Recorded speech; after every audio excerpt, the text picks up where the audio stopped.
اور شفقت وہیں ہوتی ہے جہاں کوئی غلطی ہوتی ہے، درگزر وہیں ہوتا ہے جہاں کوئی کوتاہی۔ عورت اطاعت کرے، فرما برداری کرے، اس کو حکم ہے، خامن درگزر کرے، شفقت کرے، اور کوئی کوتاہی دیکھے، کوئی غلطی دیکھے، اس پر پردہ پوشی کرنے کی کوشش کرے۔ یاد رکھیں اعلیٰ حضرت فاضل بریلوی رحمۃ اللہ علیہ فرماتے ہیں جو مردان خدا ہیں، جو اللہ کے بندے ہیں، جو مردان خدا ہیں، فرمایا ان کا طریقہ تو یہ ہے کہ وہ اپنے گھر والوں کی بڑی بڑی غلطیاں معاف کرتے ہیں، بڑی بڑی کوتاہیاں، بڑی بڑی۔ حضرت ابو الحسن رحمۃ اللہ تعالیٰ علیہ، جناب ابو الحسن خرقانی بہت بڑے درویش صوفی گزرے اور صاحب بصیرت اور زندہ اور بیدار مغز صوفی تھے، صرف ہو والے صوفی نہیں تھے۔ ان کو خبر ہی نہیں کہ معاشرے میں میں کھٹکتا ہوں دل عالم میں کانٹے کی طرح، اور تو فقط اللہ ہو اللہ ہو اللہ ہو۔ حضرت ابو الحسن خرقانی خانقاہ بھی آباد کرتے تھے، اور معاشرے میں کبھی ظلم ہوتا تھا تو بادشاہوں کا جا کے حقہ پانی بھی بند فرما دیا کرتے تھے۔ بڑے بیدار مغز اور بیدار ذہن صوفی تھے۔ حضرت باجید بستامی رحمۃ اللہ علیہ کے سجادہ تھے، اور محمود غزنوی آپ کا مرید تھا۔ اب بہت صاحب بصیرت بادشاہ ہوا ہے، وہ آپ کا خدمت گزار تو حاضر ہوتا تھا۔ محمود غزنوی کہتے ہیں جب میں پہلے دن گیا تو بابا جی مجھے اٹھ کے نہیں ملے، بیٹھے بیٹھے سلام کیا، واپس آنے لگا تو مجھے چھوڑنے آئے میری سواری تک، تو میں نے کہا حضرت جی جب آیا تھا تو پوچھا بھی نہیں اور اب چھوڑنے آ گئے؟ تو فرمانے لگے جب تو آیا تھا تیرے اندر تکبر تھا، تو کہتا تھا مولوی بادشاہوں کو اٹھ اٹھ کے ملتے ہیں اس لیے نہیں ملا، اور اب تو سوچ رہا ہے کہ نہیں سارے مولوی ایک طرح کے نہیں ہوتے، اس لیے میں تیری عزت دینا تیرے لیے ضروری سمجھا ہے، اس لیے تجھے چھوڑنے آیا ہوں۔ حضرت ابو الحسن بڑے صاحب بصیرت آدمی۔ ایک آدمی یمن سے آیا کئی 100 کلومیٹر کا سفر طے کر کے ملنے، اس نے دروازے پہ دستک دی، حضرت کے گھر کے دروازے، بادشاہ کے پیر ہیں۔ اندر سے بی بی صاحبہ بولی کون ہے دروازے پہ؟ فرمایا میں یمن سے آیا ہوں یا مصر سے آیا ہوں، بڑی دور سے ملاقات کرنی ہے۔ حضرت صاحب کدھر ہیں؟ تو بی بی کہنے لگی تجھے بھی کوئی کام نہیں جس طرح اسے کوئی کام نہیں، تو بھی فارغ ہے اس کی طرح، بس یہی اللہ اللہ یہی ڈیوٹی ہے تیری بھی۔ میں نے کہا یار اتنا بڑا صوفی اور گھر میں اس کا کیا حال ہے، وہ بات کرنے والی؟ تو میں نے کہا جناب حضرت کدھر ہیں؟ تو کہنے لگی وہ کوئی جنگل میں بیٹھا اللہ اللہ کر رہا ہوگا، نہ بچوں کی فکر نہ گھر بار کی فکر، مسئلوں سے بھی پیٹ بھرتے ہیں کبھی، ادھر بیٹھا ہوگا، جا ملنا ہے تو تو بھی چلا جا، دوبارہ دروازے پہ دستک نہ دینا خبردار۔ کہتے ہیں میرے وہ جو میں ایک ذائچہ بنا کے آیا تھا نا اللہ کے ولی کا، وہ میرا سارا ہی ٹوٹ گیا۔ میں نے کہا کچھ نہیں حال، جس کا گھر حال نہیں تو باہر کیا ہوگا، اندر ہی کوئی طبیعت نہیں۔ لوگ فٹافٹ اعتراض کرتے ہیں، کہتے ہیں صاحب فلاں بندے کو نہیں صحیح کر سکے تو، حالانکہ یہ بات اور ہے، یہ پہلو اور ہے۔ نوح علیہ السلام کی بیوی اگر کافر رہ جائے، بیٹا اگر غیر مسلم رہ جائے تو یہ حکمت الہی ہوتی ہے، یہ اللہ پاک کی حکمت ہوتی ہے، حکمت ہوتی ہے، اس میں پیغمبر کی تبلیغ میں کوئی اعتراض نہیں کیا جا سکتا۔ اس نے کہا جنگل میں ہوں گے تو بھی چلا جا۔ کہتے ہیں وہ جو میرے ذہن میں ان کا زاویہ تھا، وہ جو ایک شخصیت کا روپ میں بنا کے وہ تو نکل گیا، لیکن میں نے کہا چل اتنی دور سے آیا ہوں بابے سے میل ہی لیتا ہوں، شام ہو گئی ہے رات بھی رہنا ہے۔ کہتے ہیں میں نے جنگل کی طرف منہ کیا تو حضرت جنگل سے آ رہے تھے اور شیر پہ بیٹھے ہوئے تھے، شیر پہ بیٹھے تھے۔ فرماتے ہیں پھر میرے دل میں خیال آیا، میں نے کہا بی بی قابو آتی نہیں اور شیر کو قابو کیا ہوا ہے۔ پھر وسوسہ آیا اتقوا فراست المومن فإنه ينظر بنور اللہ، رواہ ترمذی او کما قال صلی اللہ علیہ وسلم۔ اللہ کے رسول فرماتے ہیں مومن کی فراست قلبی سے ڈرو، وہ تو اللہ کے نور سے دیکھا کرتا ہے، اللہ کے دیے ہوئے نور سے دیکھتا ہے۔ اللہ اکبر۔ جب یہ بات سنی نا، اس نے کہتے میں نے دل میں سوچی تو حضرت میرے دل کی بات جان گئے اور فرمانے لگے او بھائی، کہتے میں نے کوئی حال بتایا نہیں، خود ہی فرمانے لگے میاں اس کے اندر صرف ایک ہی غلطی ہے کہ وہ زبان کی ٹھیک نہیں، بستر کی بڑی پاک ہے، نظر کی بڑی پاک ہے، کردار کی بڑی اچھی ہے، میرے بچوں کو پالتی ہے، بس زبان کی ذرا ٹھیک نہیں۔ اور فرمانے لگے میں اس نتیجے پہ پہنچا ہوں اگر میں نے اسے نکال دیا تو اور کوئی رکھے گا نہیں، بیچاری زندگی ساری پریشانی میں گزار دے گی، اور پھر اگلے لفظ کہے تو حد ہو گئی۔ فرمانے لگے میں اس بد زبان سے حسن سلوک کرتا ہوں، اللہ نے یہ بے زبان مخلوق میری فرما بردار بنا دی ہے۔ فرمایا یہ میرے وظیفوں چلوں عبادتوں سے نہیں آیا شعر، یہ اس بد زبان سے حسن سلوک کرتا ہوں تو رب نے یہ بے زبان مخلوق میری۔ اب یہ گنجائش، یہ حکم خامند کے لیے ہے، یہ تقریر سن کے بی بی نہ کہہ دے کہ میں نے بد زبان ہونا ہے تو آپ فرما برداری کریں میری، تو یہ جس کے لیے بات ہو اسی تک رہے۔ خامند کو حکم ہے کہ اگر کوئی کوتاہی ہے تو اس کوتاہی کی پردہ پوشی کرے۔ گھر جو ہوتا ہے نا، گھر کچھ چیزیں اجازت نہیں دے رہی میری کہ میں کچھ اور بات آپ سے کروں، کچھ آپ کو نیند بھی آ رہی ہے۔ دیکھیں پورا وجود سلامت ہو اور اندر روح نہ ہو تو بندہ زندہ رہ سکتا ہے؟ جڑے نہیں بولے انہیں رہ لینا میرا خیال۔ وجود ہو سارا سلامت ہے لیکن روح سلامت، بندہ بچ جائے گا؟ بولے نا یار، جنہیں نیند آ رہی ہو بولو، نہیں نہ رہ سکتا۔ پورے گھر میں ہر شے ہو، ذمہ داری سے بات کر رہا ہوں، پورے گھر میں ہر شے موجود ہو، اگر گھر میں دین نہ ہو تو گھر چلتا نہیں چل سکتا۔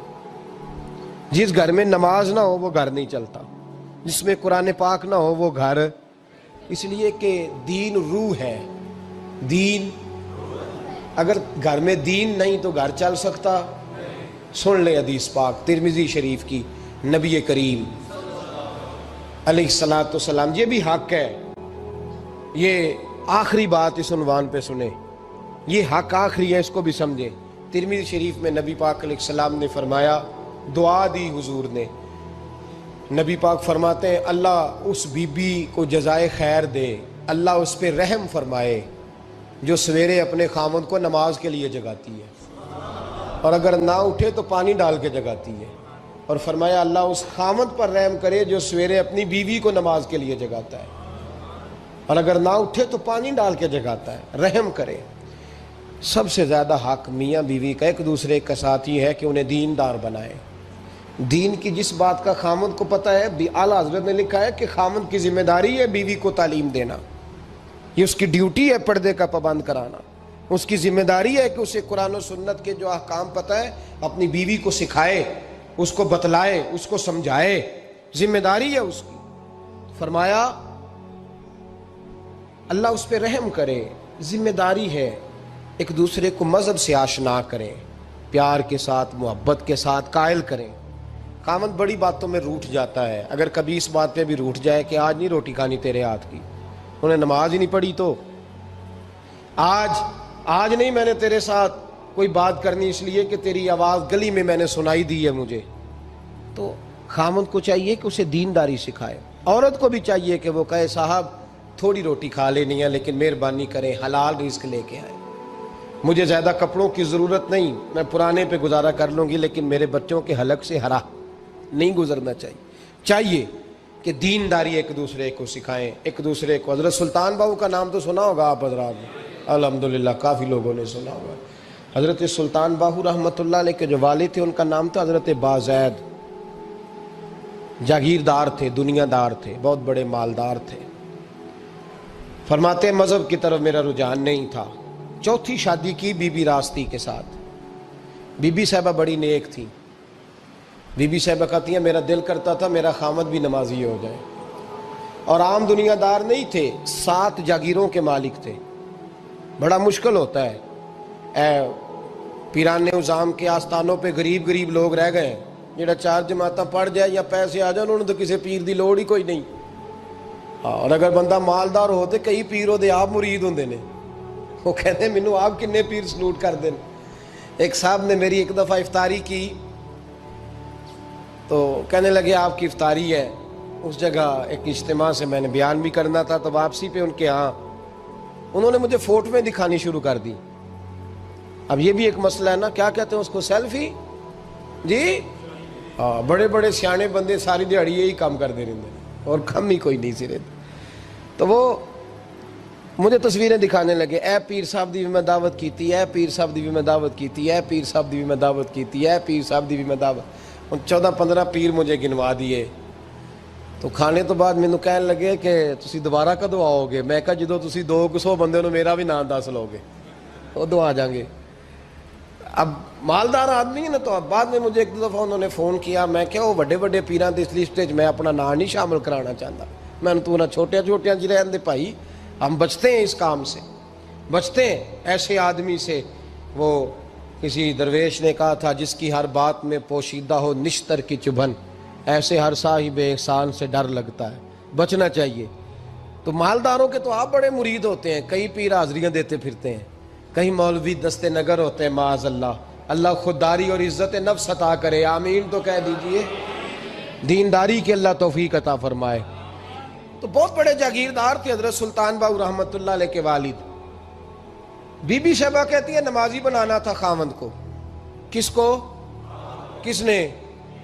بولے، کس نے نمازی بنانا ہے؟ اور بیوی کو کس نے بنانا ہے؟ پکی گل نے جی؟ میں کونسلر صاحب نوں میں کیا ماشاءاللہ جیت گئے ہو؟ کہندے ہاں جی۔ میں کہندے جی کوئی حکم ہوئے تو میں دسو۔ میں کہ حکم ہے کہ تسی اپنے ہلکے دے بندیاں دی ڈیوٹی لانی، کیڑا کیڑا نماز حاضری لانی ہے، کیڑا کیڑا نماز پڑھنا ہوندا ہے تے کیڑا کیڑا نہیں ہوندا۔ کہنے لگے بڑے سیانے نکلے ہو، پہلا مینوں ہی وسیتے واڑ چھڑیا جی، میں جاؤں گا تے دوجیاں دی حاضری لاں گا نا۔ تو خاوند نمازی بنائے گا بیوی کو تو اس سے پہلے خود بنے گا تو بنائے گا نا جی۔ جی تو اگر خاوند کہہ دے تو پڑھیا کر، میرے پیچھے نہ لگی، تو کتنی جنی کو تو پڑھنی اونی میں پڑھنی ہے نا۔ تو میں آج میں ایک دوست کو کہہ رہا تھا، میں کہہ رہا تھا بچے وہ کام نہیں کرتے جو آپ کہتے ہیں، اور میں نے جمعے میں بھی کہا تھا بچے وہ کرتے ہیں جو ہمارا عمل دیکھ کے بچے چلتے ہیں، صرف بات پہ عمل نہیں کرتے۔ بی بی راستی کہتی ہے میں نے ٹھان لی کہ میں نے اس جگیردار کو، وڈیرے کو، اس موٹے بڑے چودھری کو میں نے نمازی بنانا اور بنا کے دکھانا ہے نمازی۔ بی بی صاحبہ کہتی ہیں کہ وہ جس خاتون کی بھی باری ہوتی تھی، 4 بیویاں ہوتی تھیں، وہ اس کا حق ادا کرتے تو بعد میں اپنی خوابگاہ میں جا کے آرام کرتے۔ ان کا جو خادم تھا ملازم، وہ رات کو دودھ کا پیالہ انہیں دینے جاتا تھا، سونے سے پہلے ان کے پاس دودھ کا پیالہ پہنچتا تھا۔ تو بی بی صاحبہ کہتی ہیں میں نے رات کو ملازم سے کہا دودھ دینے تو نہیں جائے گا، میں جاؤں گی۔ تو میں آدھی رات کو دودھ کا پیالہ لے کے حاضر ہوئی۔ تو کیسے آئی؟ میں نے کہا بی بی ہوں، آ گئی ہوں، تو اب مہربانی کریں۔ میں نے کہا اگر اجازت دیں تو آپ کے پیر نہ دبا دوں؟ چل دبا دے۔ بی بی کہتی ہیں پیر دباتے دباتے میں نے کہا اگر اجازت دیں تو صبح نماز کے لیے جگا دوں؟ یہ نماز کی تبلیغ ہو رہی ہے۔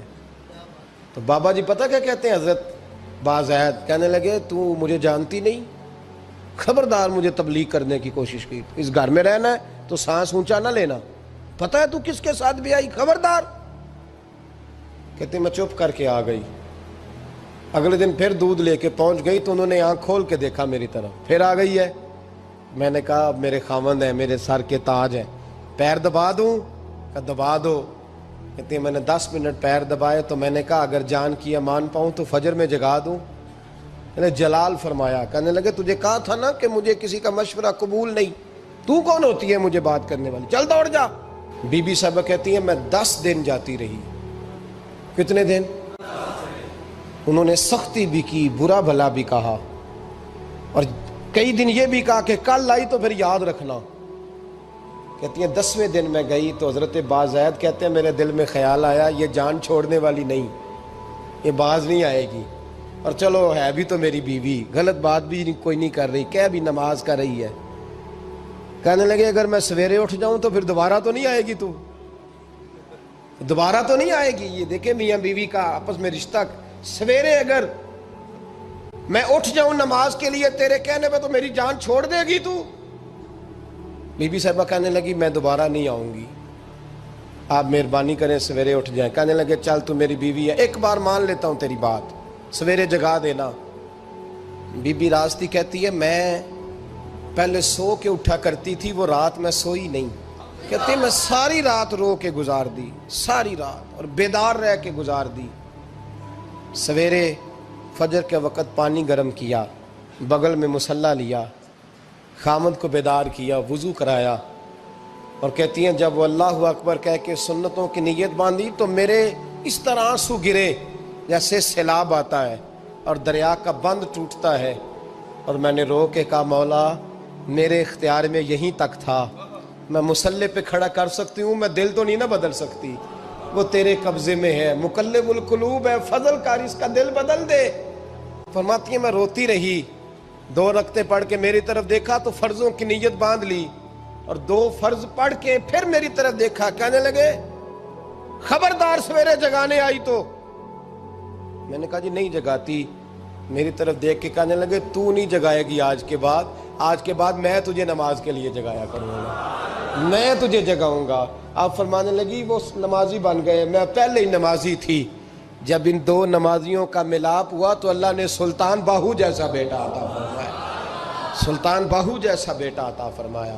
میرے بھائی، میاں بیوی ایک دوسرے کو دیندار بنائیں گے، ایک دوسرے کو نمازی بنائیں گے، وہ ایک دوسرے پہ، اور کس طرح کا بڑا مشکل ہوتا ہے بیوی اپنے خاوند کی تعریف کرے، مشکل ہوتی ہے۔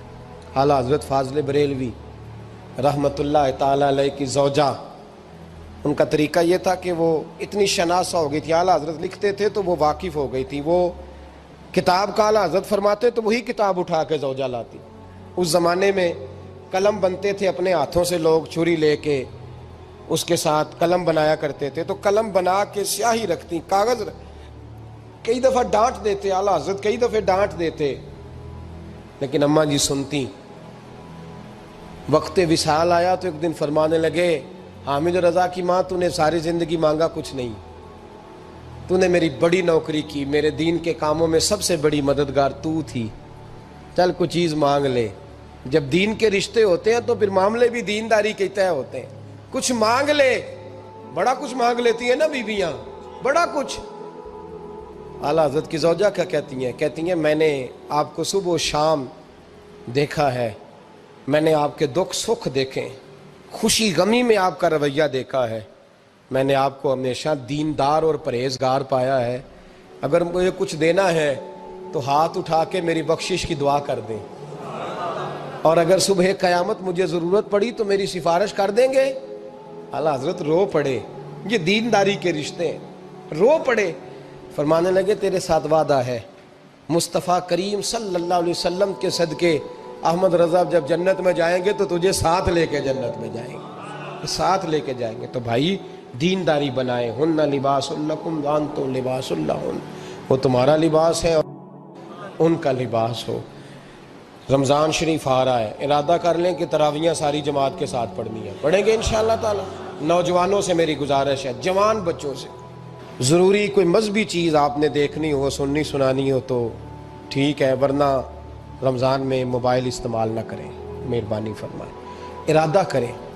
اگر کبھی مجبوری بن جائے نا تو ہسپتالوں میں بھی 2 گھنٹے بندے کو ایک ٹانگ پہ کھڑے ہونے پڑ جاتا ہے، پاسپورٹ کے دفتر لوگ کھڑے رہتے ہیں، شناختی کارڈ کے دفتر کھڑے رہتے ہیں۔ ارادہ کرو قرآن پاک سننے کا، اور مسجد میں حاضر ہو کے با جماعت 20 تراویحیں پوری پڑھو، اور عشاء سے پہلے آؤ، سنتیں ادا کر کے مسجد میں نماز پڑھو۔ روزہ کوئی شیطانی وسوسہ قریب نہ آنے دو، روزے رکھنے ہیں اور انشاءاللہ رکھنے ہیں، پورے رکھنے۔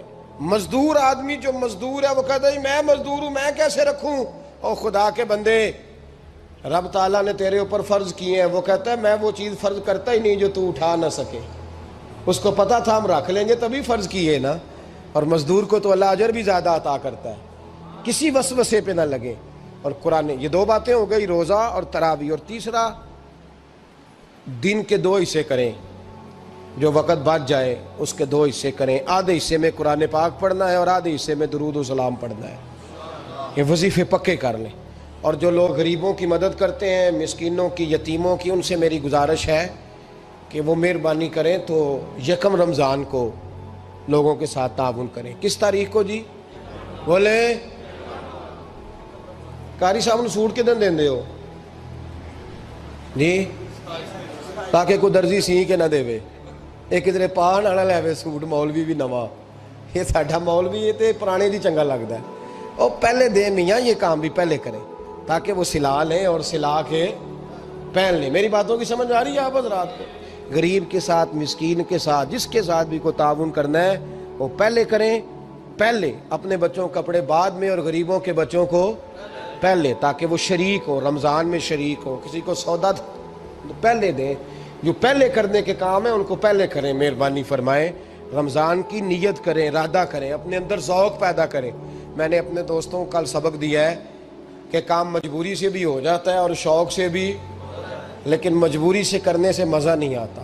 شوق سے کریں تو مزہ ہی آ جاتا ہے. مزہ نہیں، مزہ ہی آ جاتا ہے. تو کام کریں گے، لطف آئے گا آپ کو روزے رکھنے کا، عبادت کرنے کا، لیکن لطف. ستا اٹھ کے کوئی نہیں خوش ہوندا،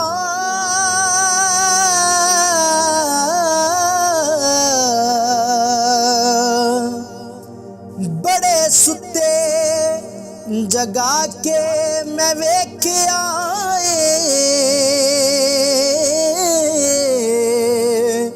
اوے کتے جیا نہیں کوئی وفادار ڈٹھا، تے ٹکر سکا بھی پا کے